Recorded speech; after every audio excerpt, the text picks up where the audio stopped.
rights are to find out whether that drug has been properly tested by the pharmaceutical company, whether they did all the things that they're supposed to do before they actually market the product.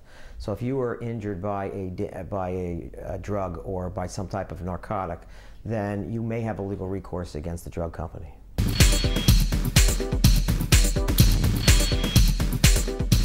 Off-label drug usage means that you're using the drug for something other than what it was initially intended for. So if it was used for, say, it was an arthritis medication, but can be used for something else, say to help with osteoporosis or something like that, that might be an off-label use. So that it's not being used for the why it was manufactured from the beginning.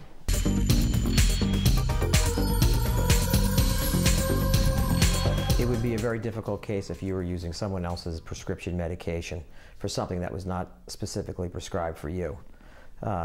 Prescriptions from a doctor to a patient are because of that patient's condition. If you then decide to take that prescription, it would be very hard to win that case in the courtroom.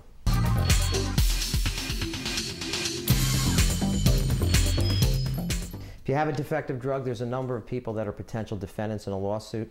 The most obvious would be the drug company themselves, for their failure to test the product, for their failure to adequately research the product.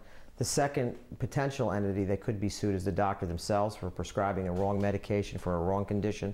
Those are probably your two primary parties that could be sued in a lawsuit.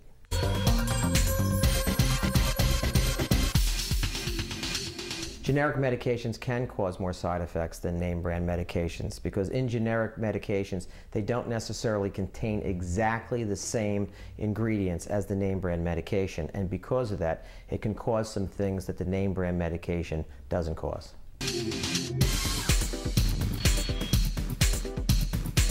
Class action lawsuit is when a bunch of people have the same cause of action against a defendant.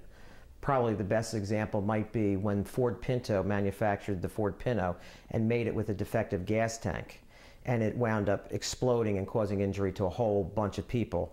All of those people had the same cause of action against Ford, which would be considered a class action lawsuit.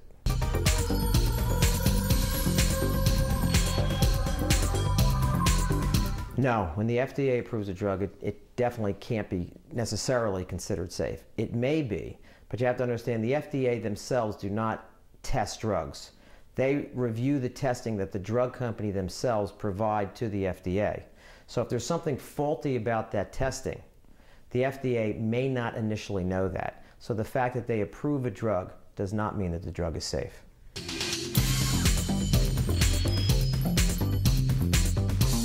The great thing about a courtroom is the great equalizer. There's no David and no Goliath in the courtroom. Everybody goes in with the same equal treatment. So that if you can prove that a drug company produced a drug that caused you harm because of inadequate testing or because of inadequate research, then you can win a case against the biggest drug company in the world in a courtroom.